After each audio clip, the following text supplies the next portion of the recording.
Professor Emmanuel Achampong, esteemed and distinguished scholar of Ashanti history, invited guests, ladies and gentlemen.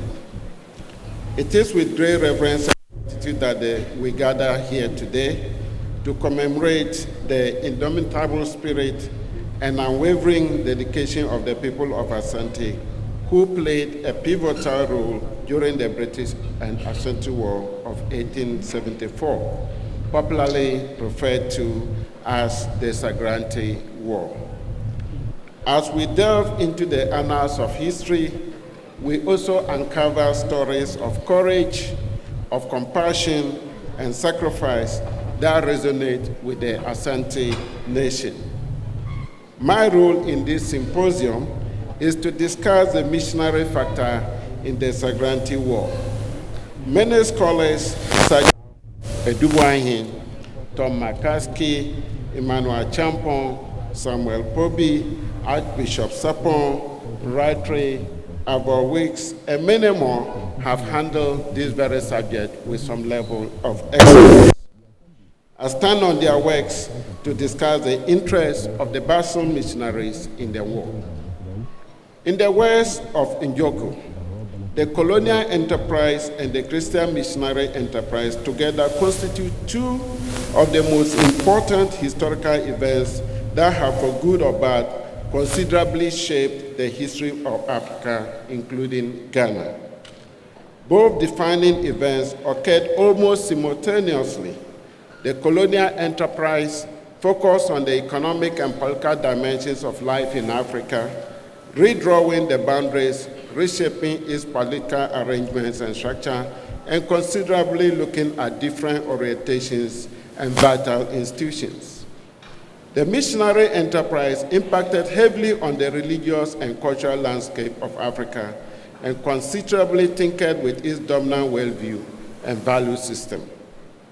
A critical revisiting of these two major events, either separately or as twin events, is crucial and indeed unavoidable for our understanding of the British Ashanti War. Evan, Gan, Gonja, Tagomba, and many more will have drawn attention to itself by several observers, especially the British and some missionaries.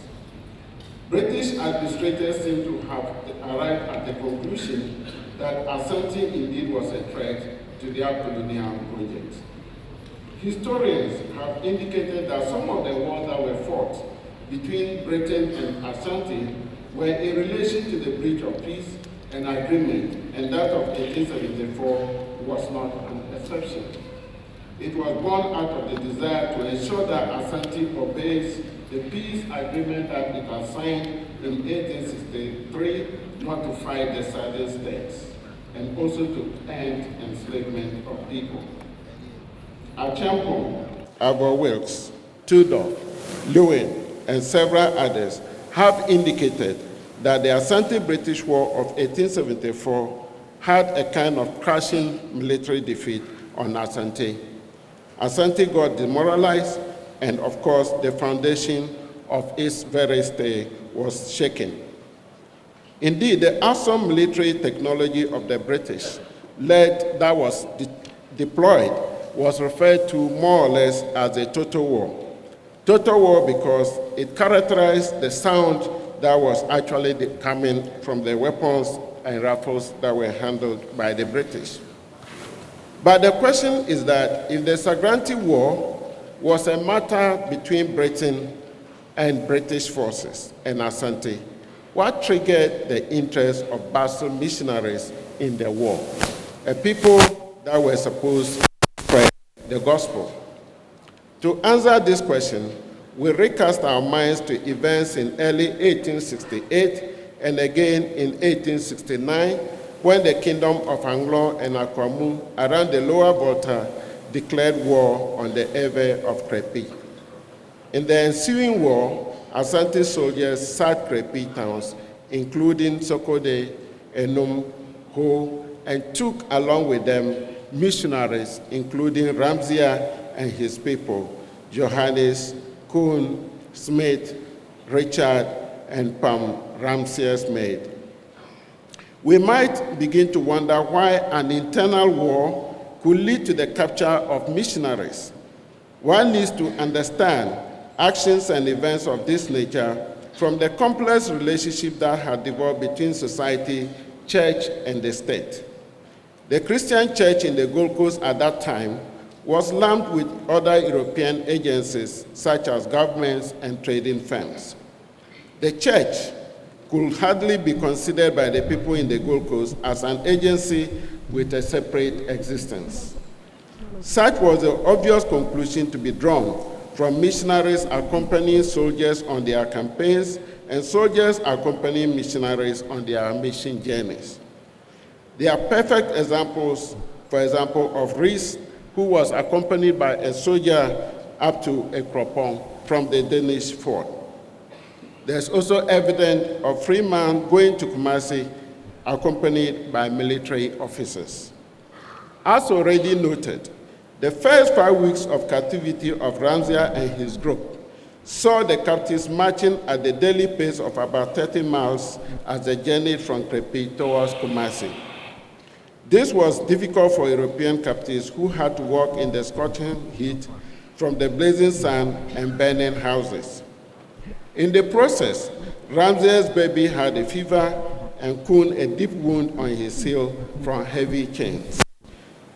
Ramsey's son or child died before the captives got to Kumasi in 1870. Their hope of gaining freedom once they got into Kumasi, as they expected, was yet to be realized.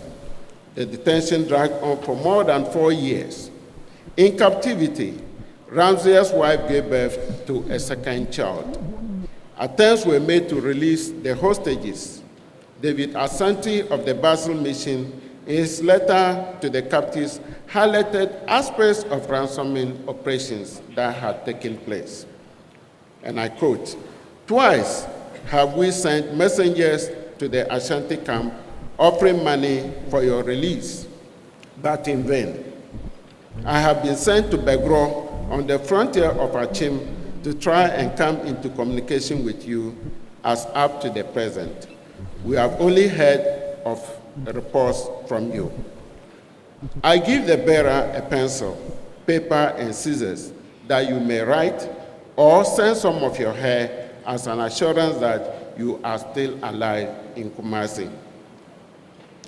With lack of success on the part of the Basel Christian Mission, the British colonial administration for Gold Coast, who now had responsibility for Krepi, took charge to secure the release of the captives. One of the first decisions taken was Britain to take possession of Ashanti captives on the Gold Coast, including Bofo. I have some water. Bofo's nephew, whom British officers retrieved from Krobo in 1869. The plot, it seemed, was to swap captives for the Europeans in Kumasi. Hence, in June 1870, the British governor of Cape Coast, John Popo Hensley, released and sent to Kumasi a batch of Ashanti prisoners seized in a previous Ashanti war around Achim, with a promise to free more of Ashanti captives upon the release of missionaries. That was also not successful. At another time, he sent Asantehene a gold-embroidered silk worth about 100 pounds. That also did not help matters. Instead, the demand was for 100 ounces of gold, or about 1,440 pounds for each captive that was being held in Kumasi. To fast forward to 1872, Karkare sent the captives to Fomena, south of Ashanti on the River Pra. And the message to the British administrator was that 1,000 should be paid to Ashanti agents in Cape Coast per captive so as to seal off the deal. A week later, the captives reached Fomena, but before leaving Kumasi, the missionaries had redeemed their 2 African helpers, that is Palmer and his wife Coco, by paying 6 Peruvians, drawn on the Basel Mission account.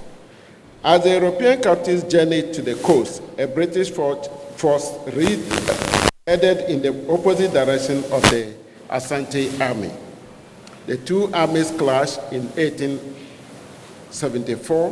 The British forces seized the captives and led them as freedmen to Cape Coast. It is important to highlight at this stage that the missionary factor played a very significant role in the 1874 war. The capture of the missionaries and the ensuing negotiations allowed the British to plan both in terms of personnel and logistics to be able to launch an attack. Also, the frequent correspondences and spy work and the movement of missionaries such as David Ashanti enabled enough intelligence reports to be gathered on Ashanti and its forces. Apart from this direct contribution to the war, there were equally important insights that are worthy of note as far as the involvement of missionaries is concerned. The support of missionaries for the war was simply to provide them with a clear form and a direct or indirect way for stability and order in the missionary enterprise in Ashanti, since the frequent wars between Ashanti and the people of the coast proved to be unduly disruptive and even explosive for missionary work. It became evident that after the war, some missionaries, such as Ramsey, had some guaranteed territory for them to be able to carry out their conversion works. The interest of missionaries in the war was also due to the intimate relationship between the formal end of the transatlantic slave trade and the beginning of the Christian missionary enterprise in the Gold Coast. Even though slavery had been abolished by the British, in several of their evangelisms, they had come across evidence of existence of slavery in most parts of the Gold Coast. Missionaries embarked on campaigns to end slavery by arguing that slaves demand mercy and compassion. In their mission to Ashanti, Wolseley and his band of fighters projected the war in such grandiloquence so as to gain some sympathy and support from missionaries within the Gold Coast and also outside of the country.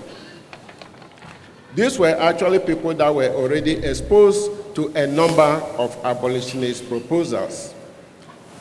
Rather than trade in human beings, humanity will profit more in trading in commodities, they added. For the missionaries giving support to the war, it was more or less an obligation for them to be able to pass on Christian faith to Ashanti. For the missionaries, the defeat of Ashanti was construed and seen as a kind of remedy for the slave trade and a civilizing mission. This mindset will be put into action immediately after the war, where Basel missionaries converted ex-slaves, some of whom volunteered to be agents of the propagation of the Christian message and values in the dominions of Ashanti. The interest of missionaries could further be viewed from the perspective of so-called religious and cultural hegemony. Missionaries had the belief that people of Ashanti and the Gold Coast deserved a different doctrinal heritage, especially when Ashanti religion and culture was seen as an exerting overarching influence and authority over the affairs of many of the missionary operations. Ashanti has several deities and had no problem with bringing in more. For example, Krachi Dente, Nana Brukum, and several others were part of Ashanti kingdom. Beyond their own enduring internal conversions and difficulties, the fear and even dread of Ashanti religious and cultural practice, religious intolerance was, in this case, a very important factor in the interest of the missionaries as far as the Sagranti War is concerned.